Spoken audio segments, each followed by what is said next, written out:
This segment is brought to you in part by the Canadian Historical Arms Society, owners of the Genesee Range, the premier recreational sport and training facility in Western Canada. See us online at historical-arms.com.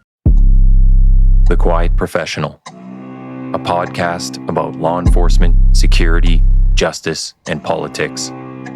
We are digging deeper on the issues and going where the information takes us with access to experts and authorities.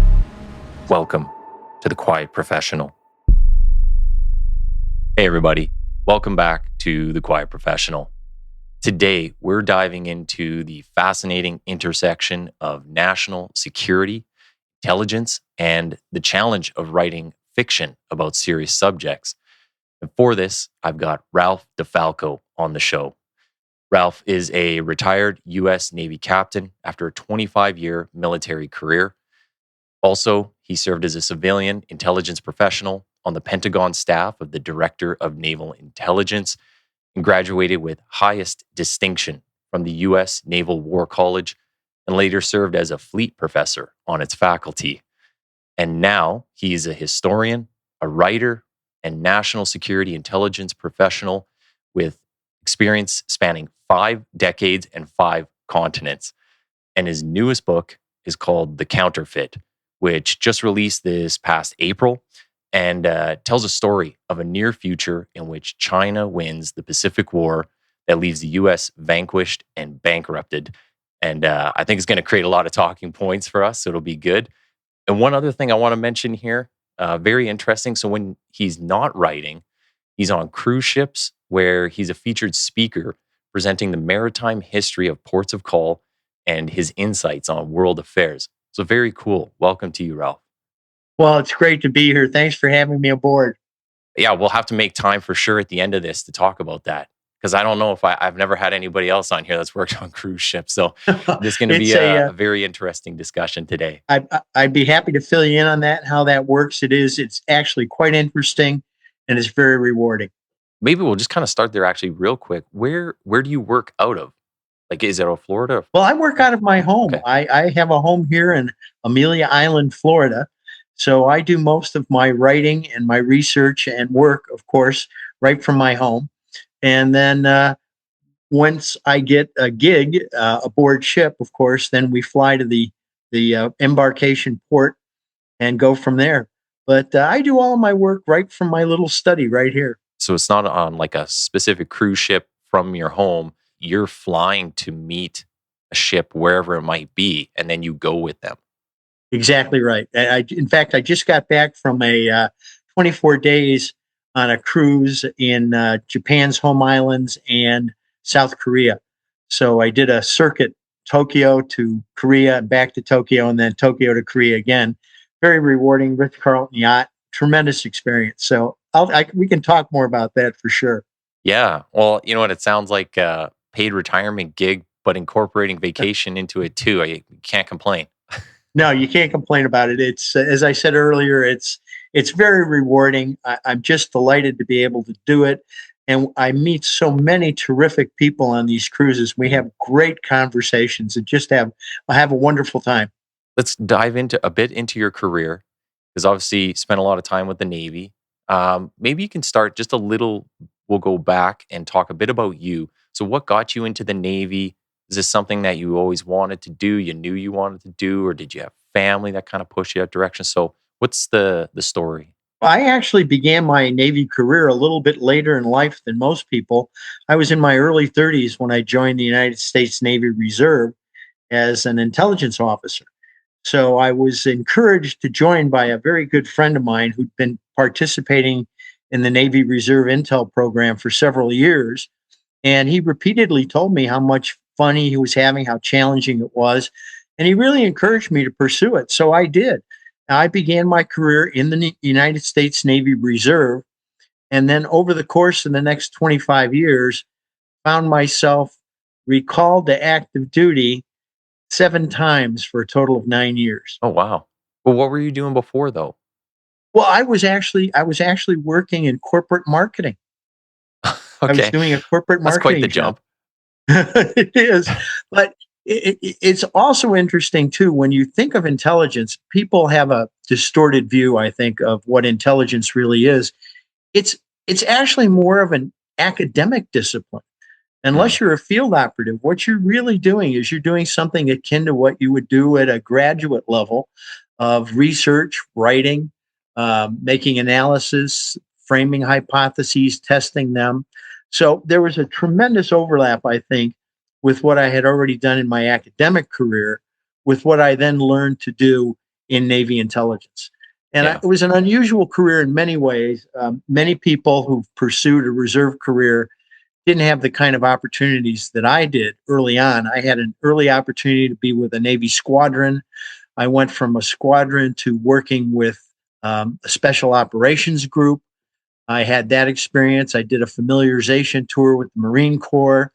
I also had an opportunity to go joint very early in my career and participate with all the other armed services in joint exercises.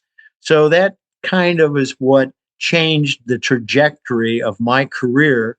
And I think it's one of the reasons why, towards the middle end of my career, I found myself more and more engaged, more involved, and of course, recalled after 9/11 for several tours of duty. And that made me decide, I think, to kind of put marketing in the rear view mirror and really pursue a career in intelligence, a second career, I guess you could say. And that's how I got engaged on the Pentagon staff of the Director of Naval Intelligence as a civilian. Okay. All right. Well, and obviously you're writing now. Is that something that you were always doing all along? Is it something that interests you? Oh, yeah. You're going to find this surprising. My undergraduate degree is in journalism. Okay. So I actually spent a portion of my career as a writing for a daily newspaper, and then moved from that into marketing. So I've always been a writer. I've been writing for more than 60 years. And most of my work, most of my published work is nonfiction. So The Counterfeit, my novel, is my first attempt at writing fiction. The balance of my work is all related to geopolitics, history, intelligence, articles, essays, book reviews, and I've been doing that for many, many years. So I have a significant background writing nonfiction, and making the transition from nonfiction writing to writing fiction allowed me, I think, to explore avenues that I had not been able to explore before. Yeah. And that was part of the fun of writing The Counterfeit. Well, when I think of, I'll lump law enforcement types into this too. When I think of law enforcement, military, not necessarily the creative artsy types. So the writing and the painting and whatever, I kind of think of that in like one realm. Like you could be creative if you gotta like, I don't know, get out of a real bad situation. That's a different type of part of the brain, but it's not something that I would normally expect. And before we fired this up and we're recording, we're just kind of talking about how um, I'm just surprised with like the fiction side and how you can like weave all this real stuff into it too. So it's really cool. Like it's like a new aspect to, you can tie in these two worlds and make it digestible for people that might not want to just read some heavy, I don't know what you would call it, but just like a heavy real life experience. It's like sometimes that can be kind of a downer, but when you read the fiction, you can do a lot more. I think you have a lot more leeway. But you're absolutely right. You've got a lot more running room with a piece of fiction than you would have writing nonfiction, say, doing a straight up analytical piece on current affairs. You're limited in many ways when you're writing nonfiction. You have to deal with an established body of facts. Hmm. There's a very limited amount of running room for speculation. But those constraints disappear when you start writing a novel. And for me, that was part of the fun of writing The Counterfeit. I had this vague idea what I wanted to do with the novel. And it was surprising to me as I began to write how the novel kind of took different twists and turns and paths. And I couldn't have predicted that when I started writing. But it was an opportunity to take many of those analytical and forecasting skills that I had learned and honed during my military and my military intelligence career and put them to play in a novel. And I think it works well. I think it came out quite interesting, and I'm pleased with the result, and I'm extremely pleased with people like you who've read it and enjoyed it.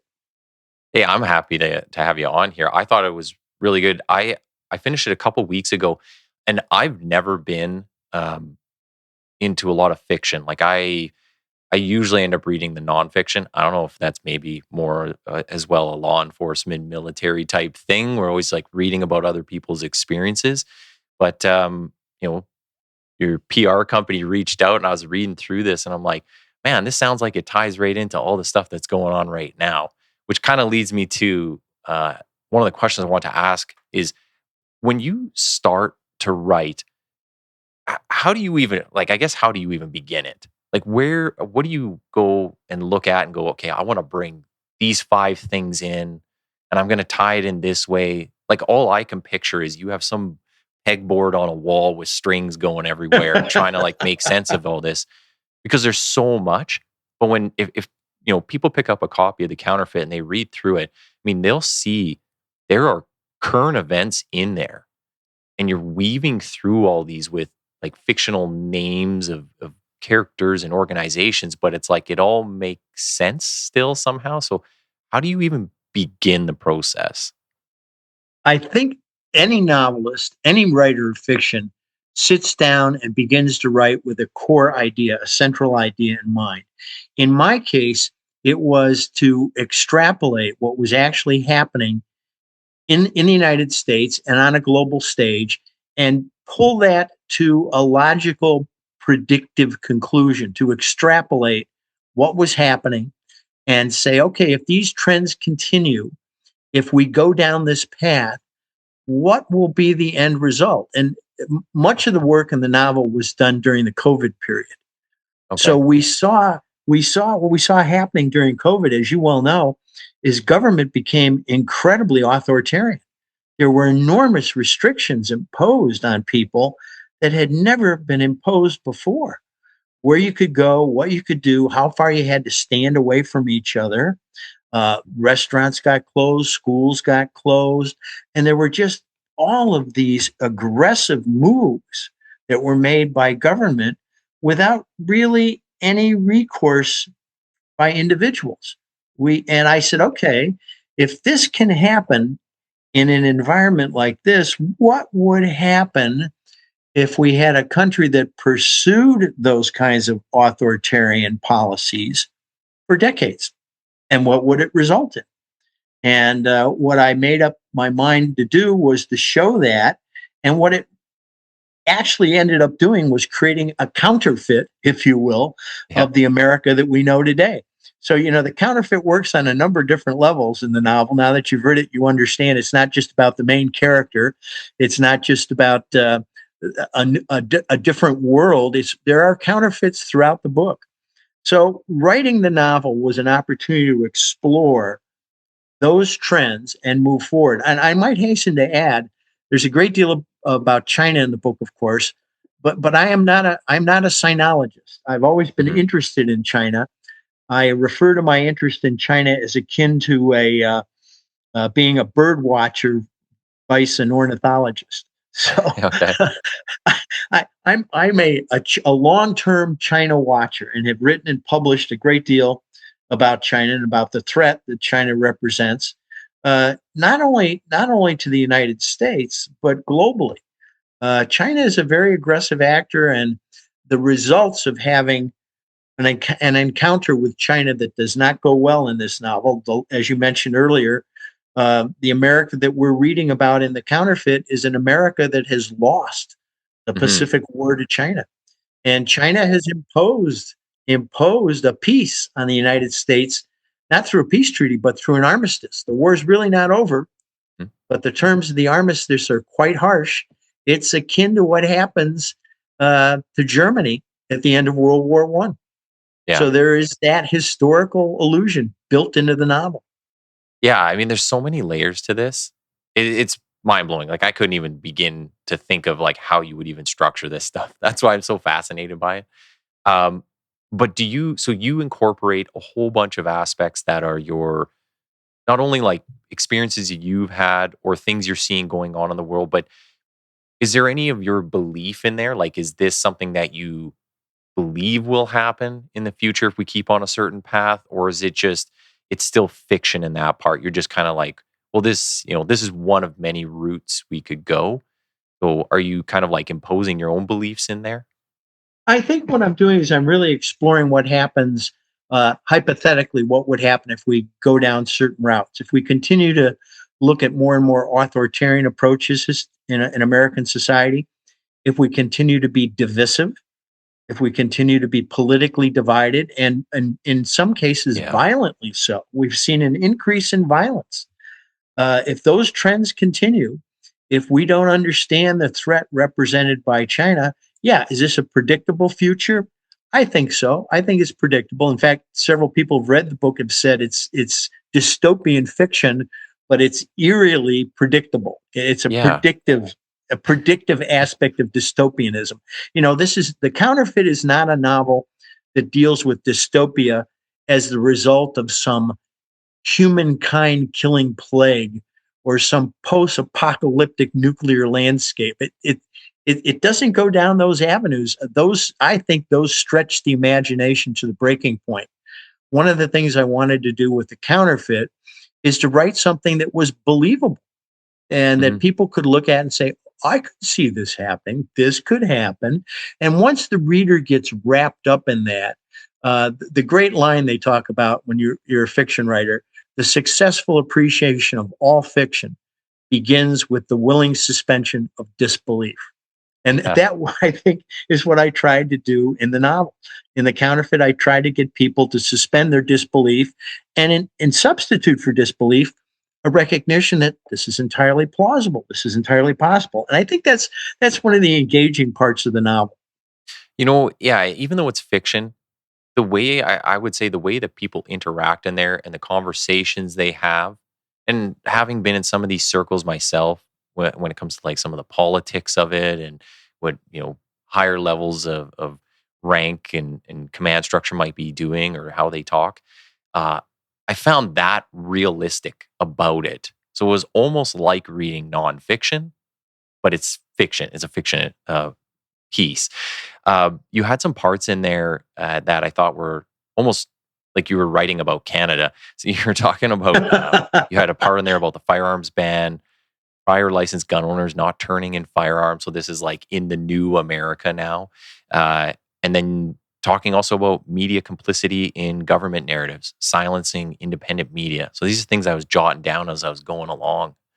And I just thought, like, I mean, we do see these things, and it's not just in America, but we do see it in Canada. We see it in lots of other countries. And I just thought, like, those are the real pieces that you're able to kind of like pull on these threads and you tie them all together into this book. And I just thought that was really cool. It was a really good job. Well, thank you. I did draw very, very heavily on my own personal experiences in the national security setting. I certainly drew very, very heavily on my knowledge of the intelligence functions and the command structures and the hierarchies and how that works. And I also extrapolated a little bit. I tried to lean forward. I borrowed an awful lot of information from American politics over the last 30 years. And in fact, I even go back to the 1960s at one point with the Mhm. convention. And it was an opportunity. I told you earlier when we were chatting that I grew up in the Chicagoland area, so I'm very well aware of the Chicago Democratic Convention, and you see elements of that in the Yeah. book where you have people marching down the streets of Chicago to the convention center. So that's part of it too, and that was part of the fun, drawing on personal experiences, personal recollections, and weaving those into that larger context. So that all was part of the Counterfeit and was really an opportunity to take those different threads and weave them all together into a whole that, as I said earlier, and you've mentioned, it becomes very believable. It transcends fiction and Yeah. moves into the realm of, okay, this is commentary as well as fiction. And just kind of on like an earlier thing you were saying, so when you're bringing in your own experiences, when you talk about in the book, you say certain ranks and kind of the structure of it, you mention different organizations, like you give them names, but would those be real people and places, but you just change all those names so the so that way you can kind of keep the structure and reporting lines and all that the same? Like, because I don't know how you would keep that in order otherwise. Well, all of the names in the book, with the exception of one, are completely fictitious and inventions of my own imagination. Okay. There are no real life people in the book, although they seem very lifelike, and Mm-hmm. a lot of them seem to the reader to reflect what they might see in current politics, what they might see in current affairs. But the only character, at least the name that I borrowed the name of the protagonist, Philip Nolan, from a short story written in the 1850s by a man by the name of Edward Everett Hale. He wrote a book, not a book, he wrote a short story. The title of the short story was A Man Without a Country. And the protagonist in that short story is Philip Nolan. Wow. And I borrowed that name, and I'm not sorry to say I borrowed it. In fact, it's the first chapter note in my book. You and I were chatting earlier.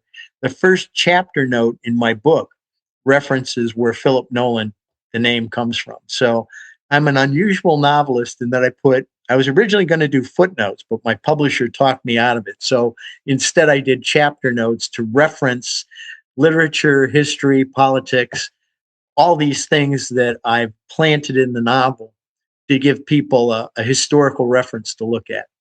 Yeah, well, and even the package that I got for you when they were I got the introduction to you, it says that was one of the unique characteristics of your writing. So you want to talk a bit about that, like why sorry, you said it was not the publicist or publisher is the one who talked you out of doing it in one style, but to do another.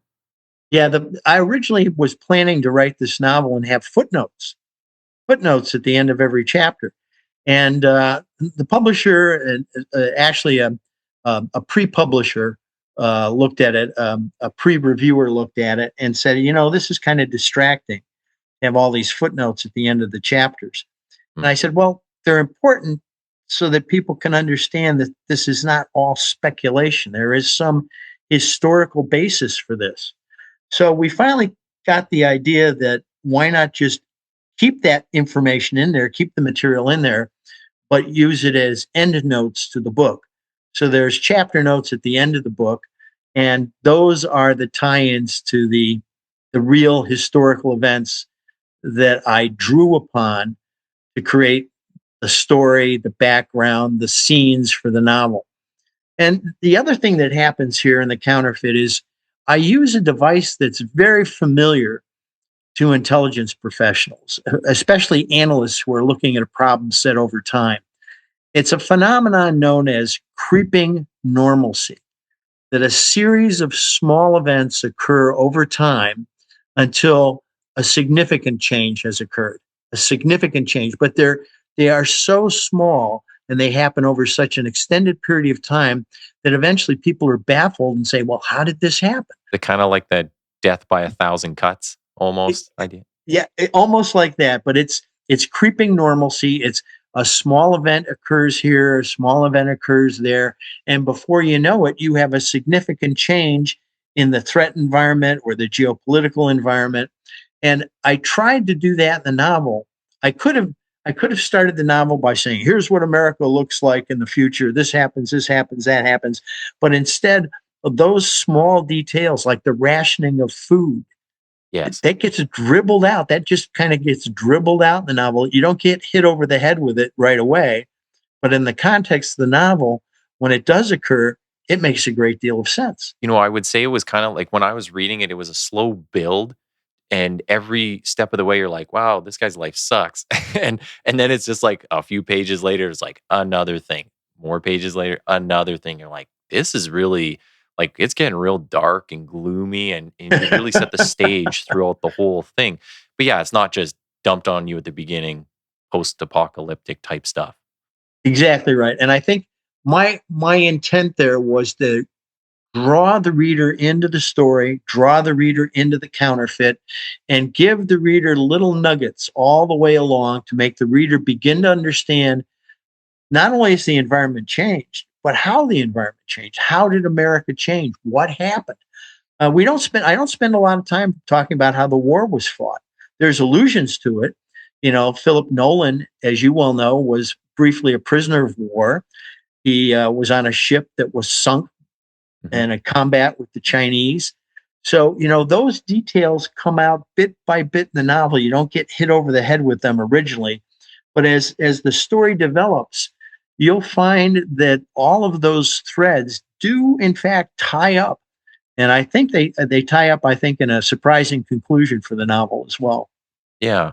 Well, I mean, you could certainly build a series off of it. Well, I hope you're right. I'd love to see Netflix or Amazon or somebody make a series on this for the little screen, or even take something to the big screen. That would be fun. Is that kind of the intent with it, though? Like, would you look to turn it into kind of an ongoing thing?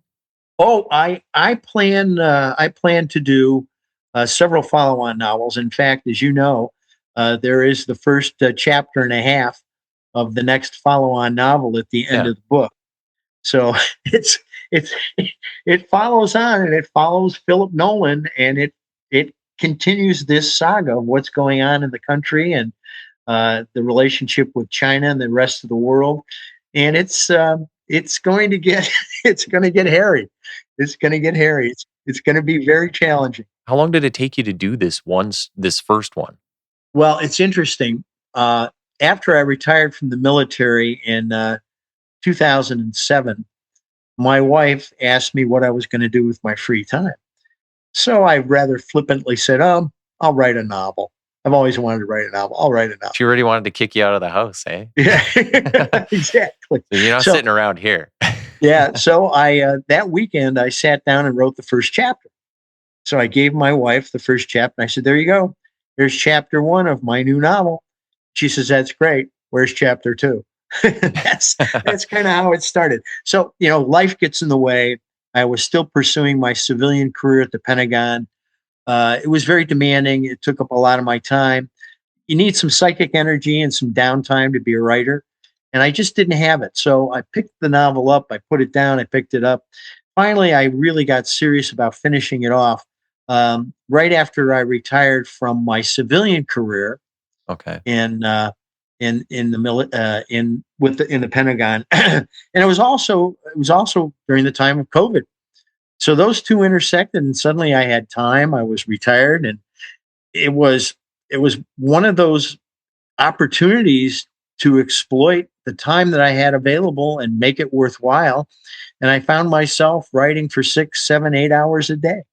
Wow, that's really good. Yeah, it was. You know what? I think COVID really did lend a hand to a lot of developments in people's lives, and good and bad. But this podcast alone is kind of born out of that. And I thought it's something I can do from home or from a studio, and as long as the power is on, I'm good to go.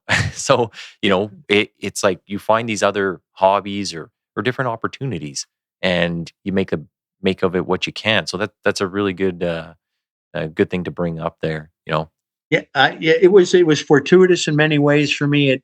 It hit me. It hit me that you can't simply retire and do nothing. I've had people say that, listen, once you retire, you have to figure out a way to replace those 40 or 50 or 55 hours a week that you were working. Yes. You can't just have that void in your life. You've got to do something. Now, some people like to travel. Some people pursue a different hobby. Some people pursue a second career. Some people volunteer. And for me, what happened basically was I found that my second retirement career was in writing. And I started writing the fiction book. At the same time, I had an opportunity to begin to do some nonfiction writing to follow up on what I'd been doing for years with my friends at the Liberty Fund, Law and Liberty. And they've been very, very good about publishing my nonfiction work. And then I fell into, as we talked earlier, a little bit with being an enrichment speaker on the cruise ships. So that's kind of my retirement. That sounds like speaking. Fun. Right? Yeah. It is fun, writing and speaking. But it's always refreshing, and I really appreciate the kind things you've said about the Counterfeit. It's always refreshing to talk to a reader who's read the book and enjoyed the book, and felt that the book was meaningful as well. So I'm just delighted that you had that experience, and I'm always thrilled to talk to readers who've had the same experience, because it was fun to write. It was a lot of work. It was fun to write, but I'm absolutely thrilled when people enjoy the book. Yeah. You know what? Like I was saying, I was never a big fiction reader, but after this, like I'm looking forward to the next one because I thought the story was really good, and like I said, I really liked the tie-ins to the real world and real issues, and I think it makes it more digestible for people who maybe aren't so into like the heavy politics and military events and things going on in the world. It makes it so that like they might be more interested in it too. So you're kind of grasping at two different audiences now rather than just one. I think you're onto something there. And I think the other challenge in writing a book like The Counterfeit is to create enough authenticity in the novel that people get pulled into it. Once again, I'll repeat that remark I made earlier, suspend disbelief, but they get pulled into it. One of the great challenges in writing the book, and you mentioned something earlier about dialogue and characters interacting. One of the great challenges in writing fiction is to create authentic characters. Yeah. And the characters not only have to be believable, but they have to have lives that are believable. They have to have a believable backstory, and their dialogue, their interactions with other characters have to be believable as well. And that was a real challenge for me in writing The Counterfeit, is to create that authenticity of character. In writing nonfiction, you don't have that challenge. There is no necessity to create an authentic character. The characters already exist. Now, in nonfiction, especially in geopolitical writing, you can look at world leaders, you can look at people who create policy, and you can either say yay or nay to what they're doing. You can be critical of them, but you can't invent them as characters. And that's, I think, one of the biggest challenges, at least it was for me as a writer in writing fiction, was to create those new characters, create them out of whole cloth, but make them so real that when they appear in the novel, everything about them appears authentic and realistic and believable. So how do you do that process though? And that's the thing that I'm trying to understand is I feel like I would spend way too much time writing out like who this character is and their background and all the things and like that have happened to them in their whole lives. And you're like, none of this is going to come out in the story. I need this guy to say like 5 lines in there, but it has to be believable. So how did you like write out every single character and what you want them to be about? Like, how do you flesh that out so that when you start writing, you can kind of just flow with it? Well, believe it or not, in writing, it's something I never do writing nonfiction. Generally with nonfiction, I start with an outline. I have an idea of my beginning and ending and what I want to accomplish. When I started to write The Counterfeit, I just had a general idea, but I wrote largely from the seat of my pants. Yeah. And I was surprised from time to time at where the novel was going. And I had some false starts. Actually, the first draft of the novel is significantly different than what was eventually published. There are chapters that ended up, as they say, what they say in film studios, on the cutting room floor. Yeah. There's about 30,000 words in this novel that I wrote that never got published. Oh, wow. And then I had to cut because it wasn't good. It didn't work. So yeah, I think you have to do that selective pruning in order to make a work of nonfiction effective, in order to keep the reader engaged. I like to say that The Counterfeit's the kind of a book that creates cliffhangers without cliffs. Yeah. And none of my characters do bizarre things like jump out of airplanes without parachutes and land in a snowbank and jump up firing a 50 caliber machine gun. Mm-hmm. My characters don't do that. The conflicts that they have, the crises that they have, the fears and the doubts that they have, I hope are things that the readers of The Counterfeit will look at and say, I understand that. Of course that could happen. I know exactly where this character is coming from. Yeah. The notion of self-doubt, the identity crises. We have several characters, as you know, in the novel who are not what they seem. Well, all the betrayal, yeah, that you never know where everybody really stands. Then that's why I'm saying like it it ties so well into just some of the rooms that I've been in, some of the people I've interacted with. Like I could actually picture someone on the, some of the characters are on a boat at one point and they're talking and it's just like the way they're talking. I was like, I could picture them saying that. Like it was real. So it was just so well done, you know? Well, thank you for that. I appreciate that. I mean, as a law enforcement professional, you yourself have met plenty of people who spin a story for you, right? Yeah. Yeah. And, A and few. don't you, when it's not an authentic story? You Yeah. can just tell. And when Yeah. it's authentic, you know that too. So I was gonna ask too, because you were saying like you went from the military side to the civilian working in the Pentagon. When you start writing the fiction, did you have to get any approval? Does anybody have to review your books now and make sure you're not giving out some secrets or whatever else you could put in there? Typically, when you are an intelligence professional and had an intelligence career, you are required to have your material vetted before you publish it. But there's a caveat in there. If you're really not talking about intelligence operations, methods, or intelligence policies, it's not necessary. It's analogous if I were to sit down and write a book about birding, they wouldn't want to review it.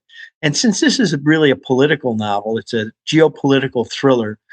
There's nothing in here about intelligence sources and methods. There's nothing classified in this. Yeah. So in that regard, it didn't require that kind of scrutiny. So they just kind of like, do you even have to tell them that you're writing a book, or is it just it's on you? No. I didn't. It was a judgment call on my part, and I was very, very fortunate in that I had several colleagues of mine who were also intelligence professionals.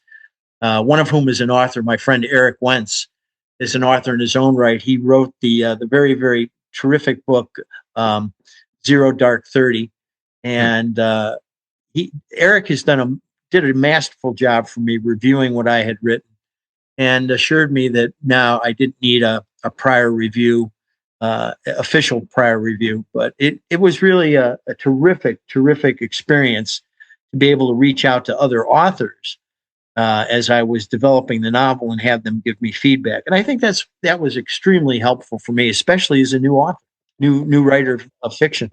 Is that a pretty big community? Like, are people helpful in general in there? Or do you actually have anybody that goes like, sees you as the competitor?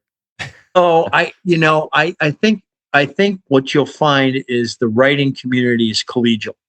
As I mentioned, my friend Eric Wentz, I've known Eric for years. He's a former Navy shipmate of mine in the intelligence community. He's written several novels. He was very, very helpful.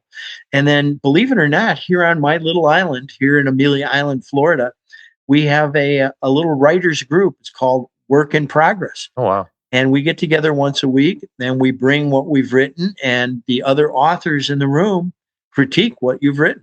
And that's helpful too. That's very, very helpful. Oh, And I think you'll find generally that most authors are fairly collegial. We're a small, there's not a lot of us. So it's a pretty small group, but people are generally very, very happy to give you insights, very happy to give you their opinions, suggestions.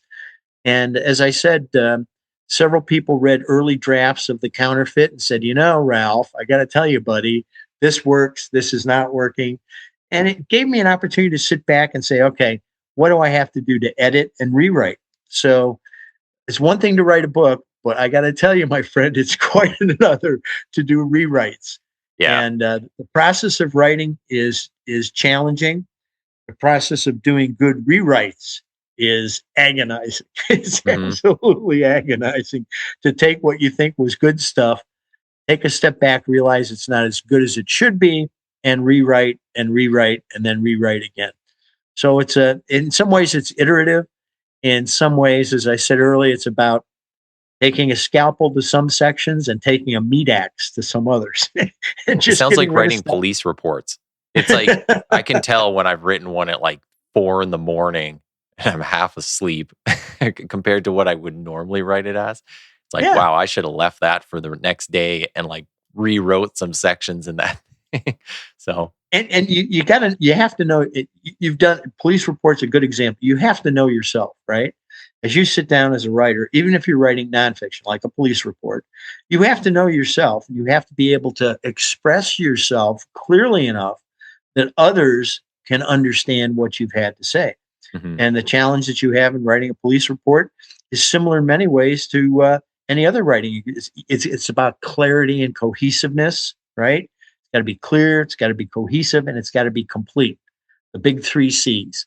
Yeah. If it's incomplete, you don't have anything. If it's not clear, you don't have a message you can communicate. So those are the keys, I think, to all. You had mentioned earlier, how did I start writing? And I was a kid is what prepared me for my career as a writer. My father used to tease me. I always had my nose in a book, he said. I would sit at the breakfast table in the morning and read the cereal box, and he used to tease me about that. So, but I enjoy reading. I read a great deal, not just nonfiction. I read fiction as well, and geopolitical analysis, fiction, nonfiction. I really read biography, history, travel, country studies. I read just about everything I can get my hands on. I think that really has put me in a pretty good position as both a writer of fiction and nonfiction. Yeah. And a lot of the reading that I've done over the years found its way, surprise, surprise, into the pages of the Counterfeit. And that's what the chapter notes are all about. Yeah, but that's a really good point to bring up. Is you have to be someone who reads. You got to be worldly about it, and you have to read fiction, nonfiction. You got to read things from both sides of the political spectrum. You can't just be down one lane. You really got to have a grasp on life in general, because there's so many different people out there and so many things going on. I think that's a really good thing to bring up. When you're doing your writing process, and you've mentioned some people that have helped you along the way, is there anybody that you would say you kind of emulate a style from, or is your style of writing, as far as kind of uniquely yours, or do you incorporate from other people?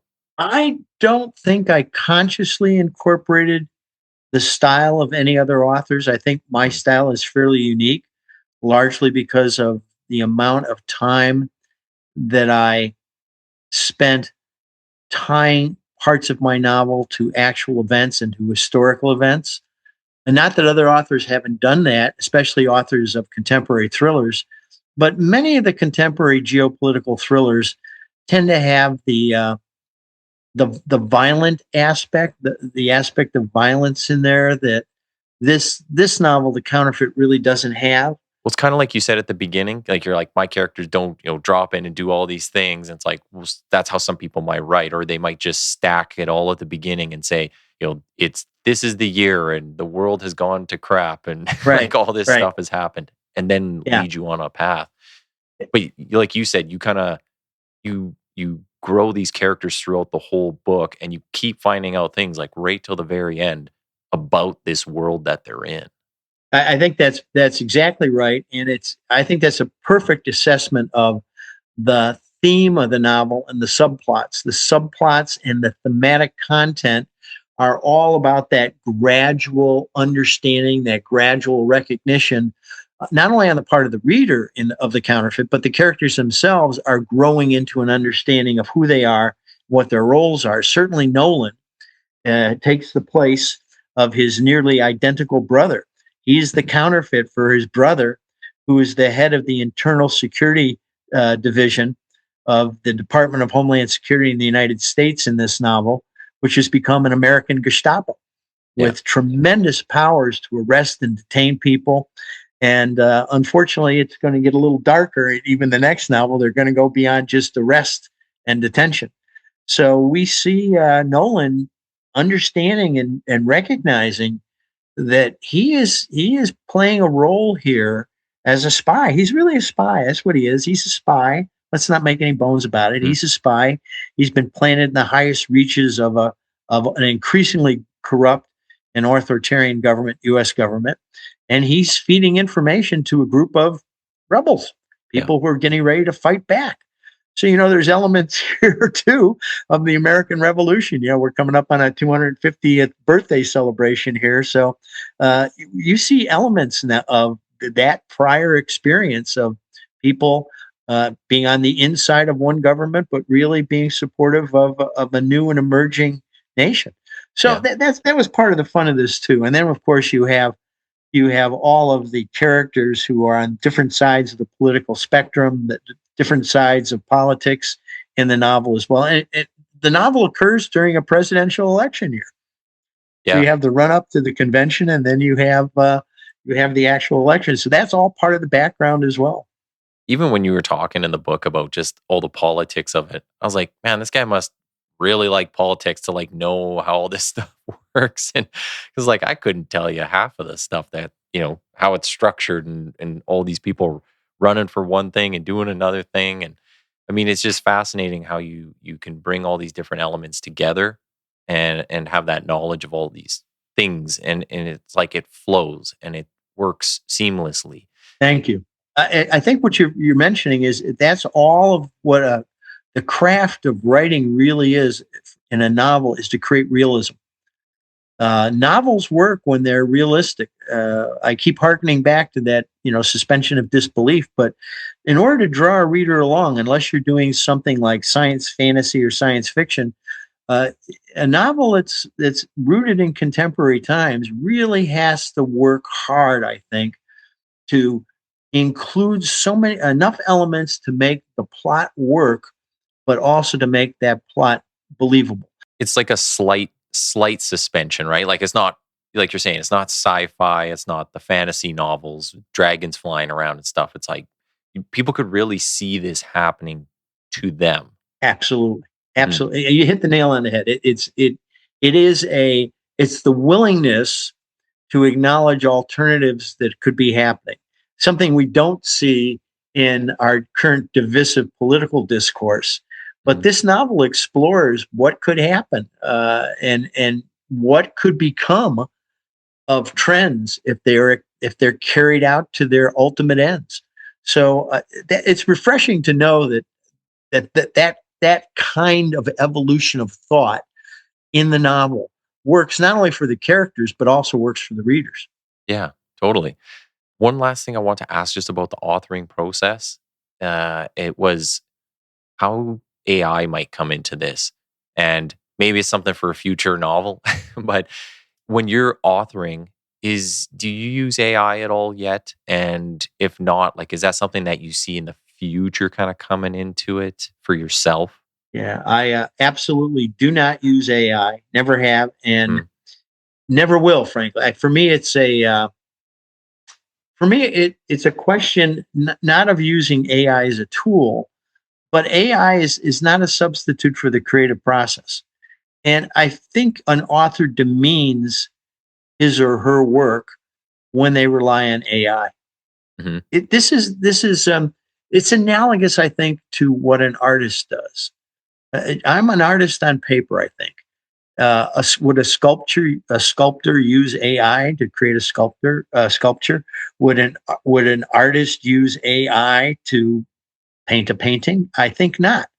And I think it's disingenuous to be an author and to rely on AI. Now, having said that, there are obvious uses for AI in all kinds of writing. I understand that it's become quite common now for physicians who have to write practice notes and notes on patient visits to rely on AI to help prepare those notes and make those available as quickly as possible. Like as a summary. Yeah, exactly. Like you've already created the content and you're like, just put this into a nice format, essentially. Right.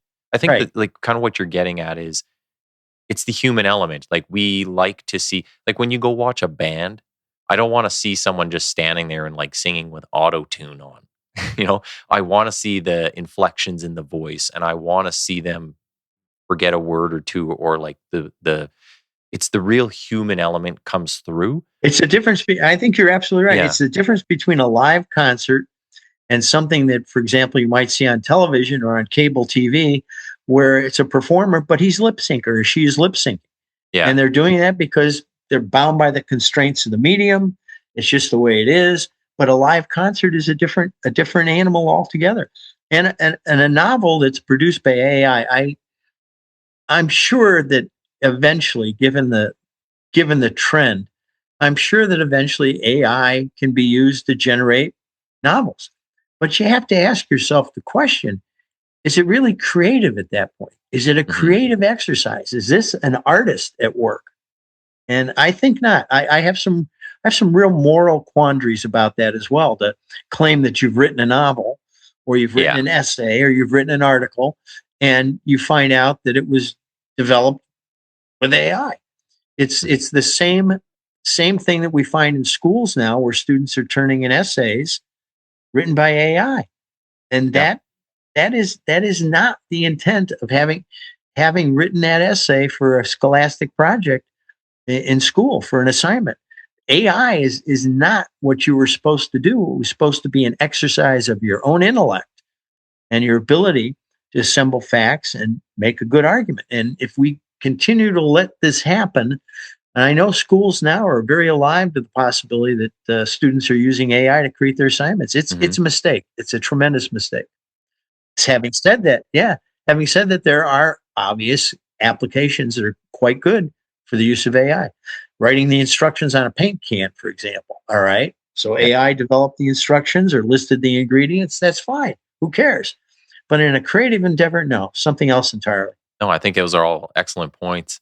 I know there's like AI music out there now. So it's like, what is that? Right? It's just a computer putting out notes and faking a voice. And it's like, so it's already creeping in to those creative processes. And so yeah, I kind of want to get your take on it. And I think you're spot on with it. Any journalists and you know, reporters and different people I've talked to about this specifically have said they stay away from it because there's also you can copy and paste sections into like an AI detector now, and you can just see like, well, it's like 75% of this is probably AI, so people can find that out pretty quick if that's what you're using.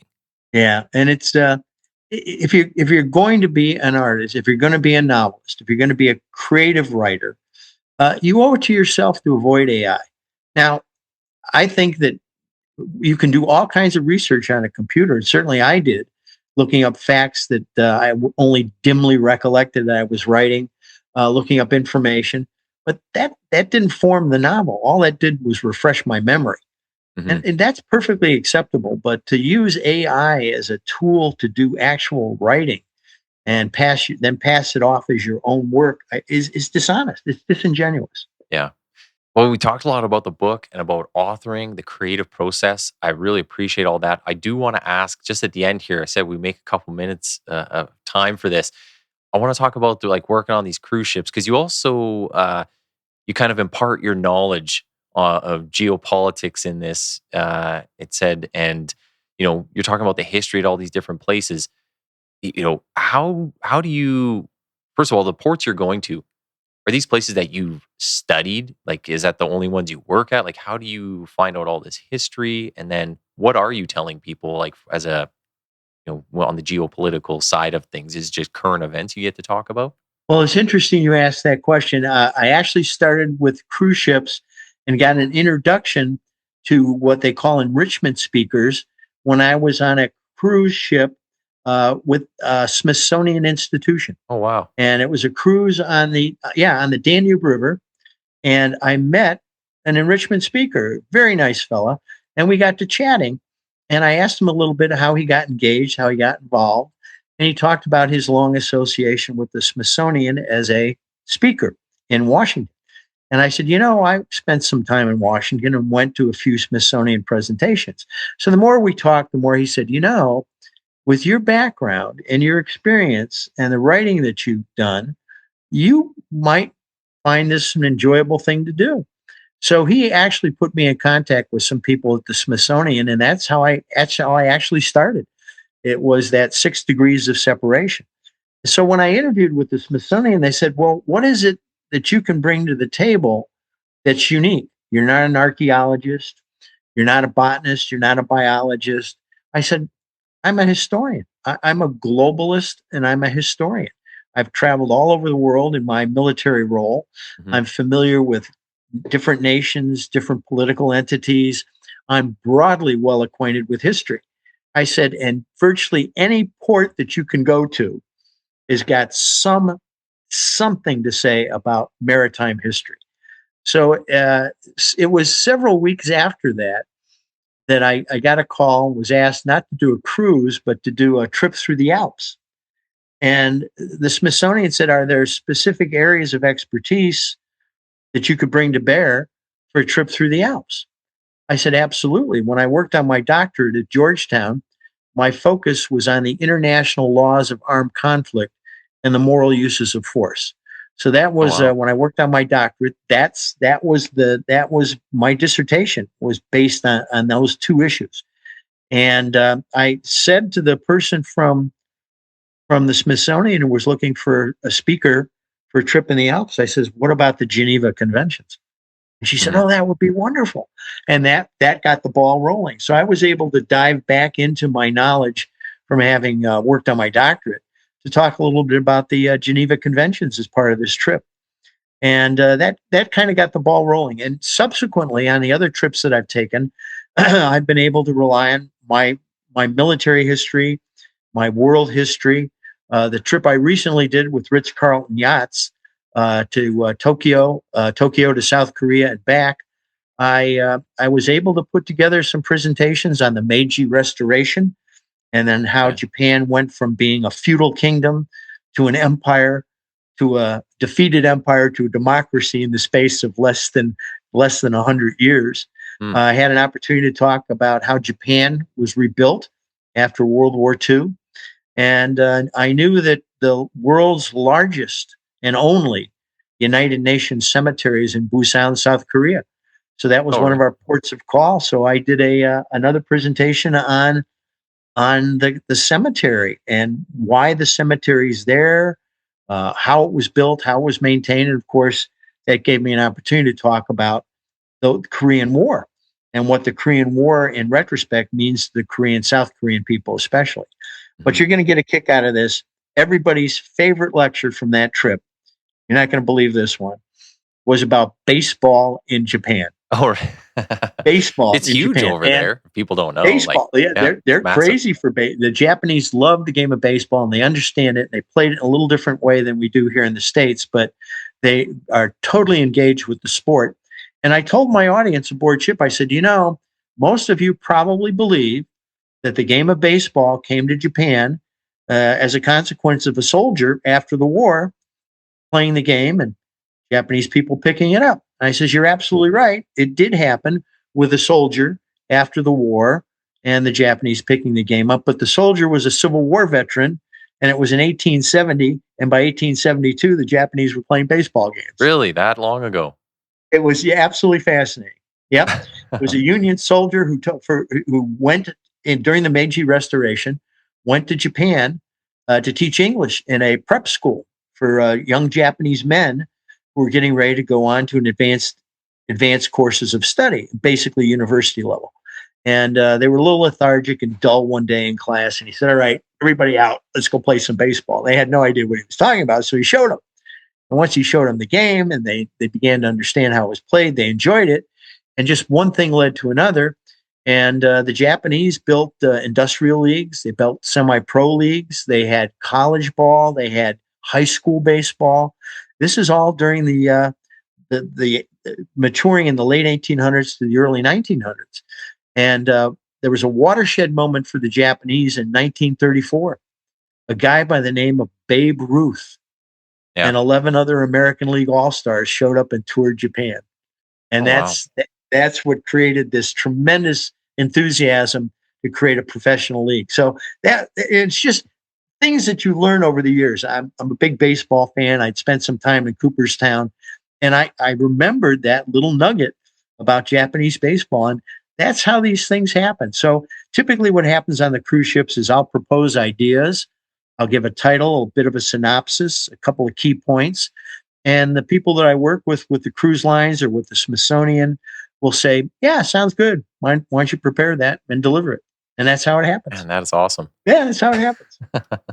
I'd say that's like one of the coolest retirement jobs I've heard of from somebody. Well, it's great because it indulges my wife's interest and my interest. We enjoy traveling. Yeah. We enjoy, I especially enjoy world travel. and it's an opportunity as well. The most refreshing part of these kinds of trips is the people you meet aboard ship, and they've all got great stories to tell. Marcia and I have become, my wife and I have become friends with many of the people we've met on cruise ships, and we see them periodically. We traveled last year. We were getting ready to go to Australia, and we have new friends that we met on a cruise who live in L.A., Los Angeles, and they said, if you're coming to L.A., if you're coming to Los Angeles, and you're getting to go to Australia, let's all get together and go out to dinner. And as it happened, we had back-to-back flights. We had a day break between flights, and they were just the most gracious and wonderful hosts. And these were folks we'd met on a cruise ship. That's awesome. It was terrific. No, it is. You're absolutely right. Like, I mean, people got to be able to get out there and talk to each other, not buried in the phones, not doing other things. Like, get out there and have a real human experience. So, no, I mean, that's really good. Yeah, it's an absolute thrill to be able to chat with people, to talk to people, and I call it the light bulb moment. When I was doing some of my teaching, I call this the light bulb moment, because you can just see, you make a point, or a student or someone in the audience grasps something for the first time, and you can see their face light up. Aha! It's the aha moment. I call it the light bulb moment, and it's just a thrill for me on some of these cruises and some of these tours that I do, these talks I do on these tours, to see that look on somebody's face, and it's a real thrill. It's a real thrill, and when they get engaged like that, the next thing you know is they're buttonholing you, and they say, let's go to lunch, let's have a cup of coffee, because they want to talk some more. And those dialogues are so important. And we've missed so much of that, as you said, with your nose in the phone or glued to the computer. Those interactions, those personal interactions, I think, are really what human life is all about.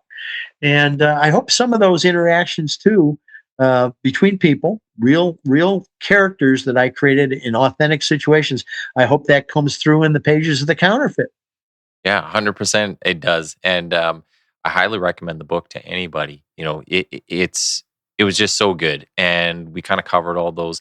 I want to make sure that I give you a minute here to say how people can find you, the book, the work you're doing, maybe even connect on one of the cruises. So where can they best reach out and find the work that you're doing? Well, I'll tell you what, I always recommend, if people are looking for a book, go to your local bookstore. Start there. Your local bookstore is on the front lines of freedom of expression and ideas. So go to your local bookstore. You've got bookshop.org online. You've got Amazon, of course. The book's available from Amazon. Most of my nonfiction is published by the Liberty Fund, and people can certainly access that. It's lawliberty.org, lawliberty.org. So if you're looking for my nonfiction work, most of my nonfiction is published by my friends at the Liberty Fund. And you can also reach me. You can also reach me through the Liberty Fund as well by sending them an email and saying you'd like to get in contact with me. And of course, the other way to contact me is to go through PR by the Book. Yeah, like the guys that contacted you. Are you on any social media? Do you have anything? I do not have a social media presence, and that is largely because of my many years in the intelligence community. Yes, but it's something I'm going to have to look into doing. Okay, Facebook or something like that. I do have a LinkedIn. I do have a LinkedIn account. Okay, I'll get those up in the episode description. Ralph, man, really good. I enjoyed the book. I highly recommend it to people, and maybe we'll see you on a cruise one day. So, well, not only that, but I would be absolutely delighted if you have another topic you'd like to talk about at some point. Doesn't have to be my book, but I've enjoyed this immensely. I will send you some other things. I'll send you a copy of the cover, for example, and that might be useful to you. But if you think of anything else that you need, you let me know. Okay, I appreciate it. Hang on the line for 2 seconds. We'll say bye offline. Hey, everyone. Thanks for listening in and following along with the discussions. Be sure to click the follow or subscribe button on your respective listening platform. Also, check out the Quiet Professional on X and Instagram under TQP780. And most importantly, Please share where you can. Everyone has a part to play in getting these education and information pieces out there, so pass it along. Thanks again.